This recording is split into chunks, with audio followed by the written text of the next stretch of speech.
Bueno, pues vamos a empezar con la última parte del tema 5, la gestión de los recursos humanos. Vamos a ver la parte de la motivación. En el libro tenemos aquí lo que se llama la organización del trabajo, es decir, el trabajo colaborativo, trabajo por proyectos y cómo se organiza un equipo de trabajo. Eh, pero esto nosotros no lo vamos a ver, lo vamos a pasar. Y tiene también la pregunta número 5, gestión por competencia e inteligencia emocional, que también no lo vamos a saltar. Empezamos entonces con la pregunta 6, la motivación de los recursos humanos. Bien, es la última parte del tema y la última parte del temario del libro, de la materia. Bien, ¿qué entendemos nosotros por motivación? Si vamos a ver la motivación, ¿qué entendemos por motivación? Pues un conjunto de estímulos. Motivar a alguien es estimular a alguien a hacer algo en un determinado sentido. Pues una motivación de carácter laboral es ese conjunto de estímulos que, como es de carácter laboral, pues que recibe el trabajador para que actúe de una determinada forma en el ámbito del trabajo. En el ámbito del trabajo, evidentemente, esa determinada forma que vamos persiguiendo es aumentando su productividad, la productividad, es decir, trabajando más allá de lo que es estrictamente obligatorio, realizando un esfuerzo adicional por la empresa para cubrir las necesidades de la empresa más allá de lo estrictamente obligatorio. Y podríamos preguntarnos qué es lo que hace que un trabajador pueda realizar ese esfuerzo adicional por la empresa, no para satisfacer una necesidad suya, sino para cubrir una necesidad de la empresa. Bueno, pues ahí es donde está el secreto de la motivación. Ese estímulo en lo que consiste es en conseguir que el trabajador, luchando por sus propias necesidades, por cubrir sus propias necesidades, cubra además las necesidades de la empresa. ¿Y cuáles son esas necesidades que el trabajador pretende cubrir? Lo vamos a ver ahora después en distintas teorías, en dos teorías. Pero ¿y cuáles son las técnicas que utiliza el empresario para motivar al trabajador? O las herramientas de motivación, pues estas que vemos aquí, son el fruto del análisis de las teorías que después vamos a analizar. Pero en definitiva las herramientas son el dinero, es decir, bueno, todos vemos más o menos claro que el trabajador trabaja por dinero. Y decimos, bueno, pues es algo que le impulsa a esforzarse. El trabajador quiere el dinero para cubrir sus gastos, su consumo, y tiene dos finalidades del dinero, pues eso, los gastos y un estatus social. Pero para que ese dinero sea motivador, debe estar relacionado con la producción del trabajador, con su rendimiento. Si no hay una relación entre rendimiento y dinero, ese dinero podría ser desmotivador, pero no es motivador para el trabajador. Lo veremos más adelante. El buen trato laboral es otra de las herramientas. Lo vimos cuando analizamos los experimentos de Elton Mayo de las relaciones laborales. Veíamos que lo que motivaba fundamentalmente a los trabajadores era esas relaciones. Pues bien, aquí estamos hablando de ese trato laboral que tiene influencia en el comportamiento del trabajador con respecto a la empresa. Cuando un trabajador se siente a gusto, se siente integrado, rinde mejor. Pues eso es el buen trato laboral del que aquí habla. Y que ahora después vamos a hablar también, las expectativas de futuro, como hemos visto en este mismo tema, al hablar de la promoción de los trabajadores, que eso suponía una motivación, es decir, el trabajador es capaz de esforzarse en realidad porque está intentando satisfacer necesidades propias, que es la de la promoción, y obtener con ello más dinero, más estatus social, está buscando cubrir una necesidad propia, pero lo hace satisfaciendo necesidades de la empresa. En eso consiste esa armonía de necesidades de la empresa y necesidades del trabajador. Armonizar esas dos necesidades es lo que hace que el trabajador se esfuerce por conseguir objetivos de la empresa. El reconocimiento del trabajo, es decir, cuando un trabajador se esfuerza y ese esfuerzo es reconocido, eso supone una motivación para el trabajador, y la colaboración en el trabajo, es decir, dar al trabajador participación en las tareas de la empresa y en la toma de decisiones. Eso involucrarlo hace que ese trabajador se sienta motivado para alcanzar las metas de la empresa, para conseguir esas tareas en las que hemos delegado en él, porque en definitiva lo que va persiguiendo con eso es satisfacer una propia necesidad de reconocimiento y de valía personal, y con ello consigue el objetivo de la empresa, que es aumentar la productividad y se esfuerza más, y hacemos que el trabajador se esfuerce más para conseguir los objetivos de la empresa. Bien, la motivación, por tanto, la hemos definido como ese estímulo o impulso que es el que hace que el trabajador satisfaga sus propias necesidades y las de la empresa. Eso lo podemos resumir en dos teorías. La primera de ellas, la primera de las teorías de la motivación es la teoría de Maslow, que lo que nos dice Maslow es que el trabajador se sentirá motivado en la medida en la que satisfaga sus propias necesidades. Él trabaja y se esfuerza para satisfacer sus propias necesidades y con ello es con lo que consigue satisfacer las necesidades de la empresa. Eso es lo que nos dice básicamente la teoría de Maslow, pero nos dice algo más. Nos dice también cuáles son esas necesidades que el trabajador intenta satisfacer y en qué orden.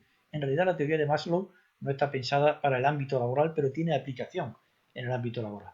Son teorías de la motivación en general de la persona, de la personalidad, por qué las personas, qué es lo que mueve a las personas a realizar determinadas tareas, pero que tiene una clara aplicación en el ámbito laboral.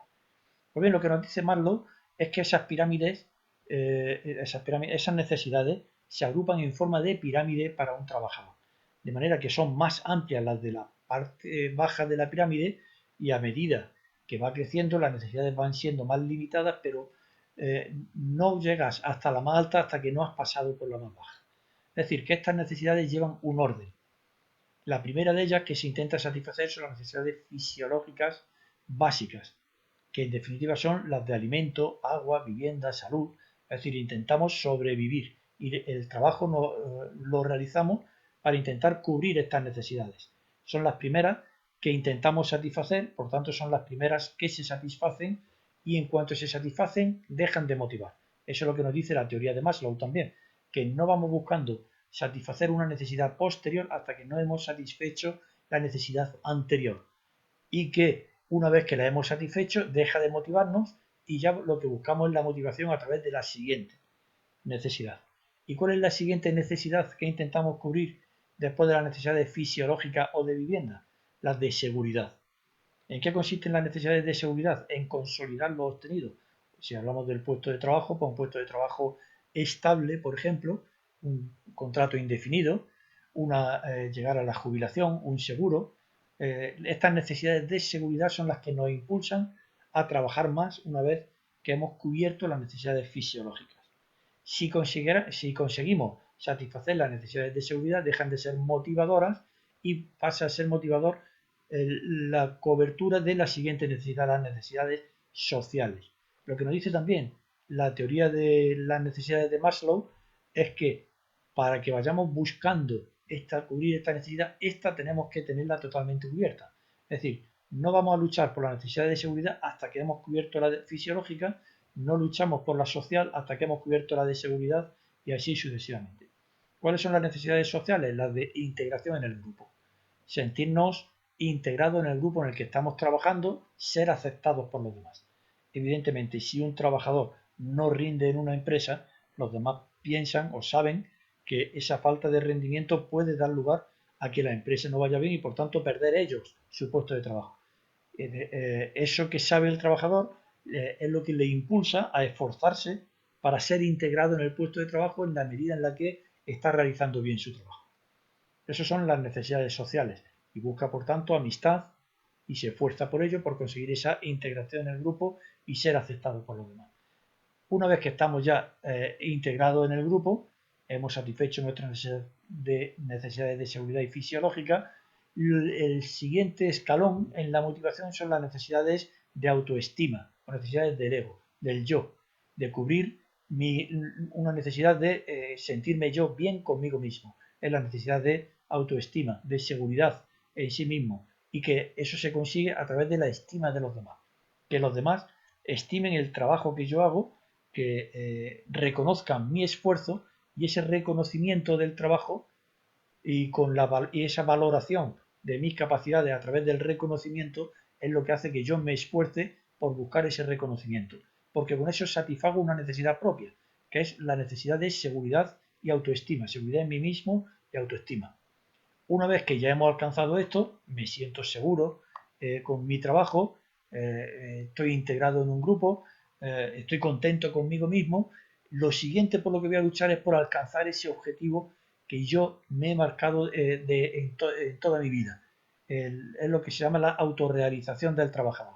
Llegar al máximo potencial propio. Estoy bien, me encuentro integrado, se reconoce mi trabajo, pero yo creo que puedo rendir más y puedo llegar más alto y lucho por llegar más alto. Eso es la necesidad de autorrealización. Llegar a esta necesidad la voy a ir cubriendo, pero no queda totalmente cubierta hasta que no me convierto en aquello a lo que aspiraba. Hasta llegar a lo más alto que yo me había propuesto en mi vida. Por tanto, esa es la última de las necesidades que se intentan cubrir según la teoría de la motivación de Maslow. La necesidad de autorrealización del desarrollo del potencial al máximo. Bien, ¿qué es lo que nos dice además Maslow en su teoría? Pues que esta estructura que hay aquí de necesidades no es absolutamente rígida, como nosotros la hemos expuesto, sino que tiene algunas excepciones. Es decir, no todas las personas ordenan estas necesidades de la misma forma, sino que hay algunas que pueden alterar este orden y que no es imprescindible satisfacer totalmente una necesidad para luchar por la siguiente, sino que puede haber excepciones. Eso que hemos expuesto es una regla general, pero no es aplicable en su totalidad a todo el mundo. Existen excepciones, no todos lo ordenan de la misma manera y no es imprescindible la satisfacción de una para iniciar la necesidad de la otra, aunque en general sí. La siguiente teoría que vamos a ver de la motivación es la teoría de los dos factores de Hilbert. ¿Qué es lo que nos dice la teoría de los dos factores de Hilbert? Hilbert nos dice que existen dos tipos de factores que producen motivación. Unos que están relacionados con el contexto del puesto de trabajo, no con el contenido, porque hay otros que sí están relacionados con el contenido, pero estos de aquí están relacionados con lo que rodea al puesto de trabajo, y es el salario, las condiciones del puesto de trabajo, que haya más iluminación, que haya menos iluminación, no es el trabajo en sí que yo realizo, el salario no es el trabajo que yo realizo, la seguridad en el trabajo no es el trabajo que yo realizo. Eso Hilbert le llama, Friedrich Hilbert le llamaba necesidades de bajo nivel y son factores que él llama higiénicos. ¿Qué es lo que pasa con los factores de mantenimiento o higiénicos? ¿Qué es lo que dice?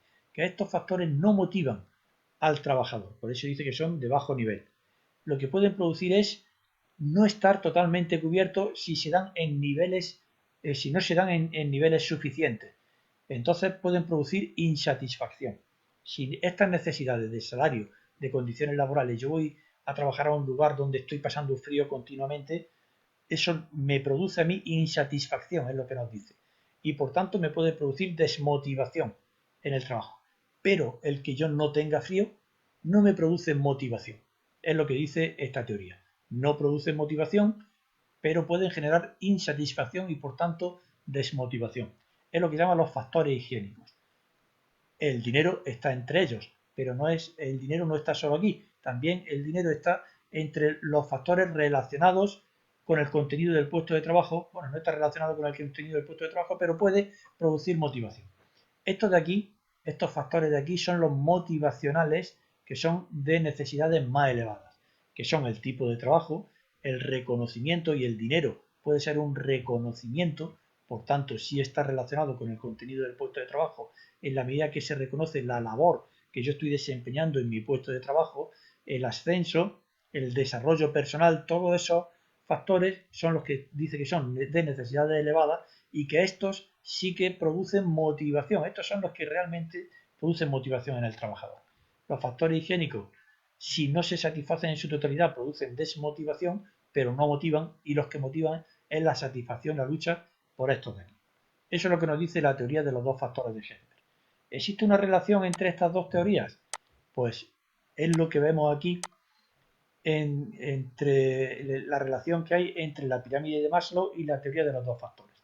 La relación que podemos establecer es que las necesidades, hasta las necesidades sociales, es lo que Hilbert en realidad, complementando la teoría de Maslow, decía que eran los factores higiénicos los que producen desmotivación si no están totalmente cubiertos, pero que necesidades de autoestima y de autorrealización son los factores de nivel más elevado y los que son los que producen en realidad motivación.